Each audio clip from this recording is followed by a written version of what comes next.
Today, I have a puzzle box made by me.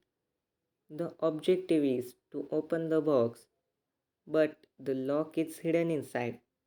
In first look, you will not find the solution.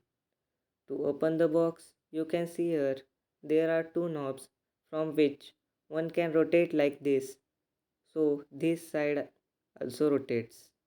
Next, slide this part like this and this part also. Now the box can open, but it is stuck by something. You can see here. So put these sliding parts at their original positions. Now the box is opened. There is a secret message. What is it? Subscribe.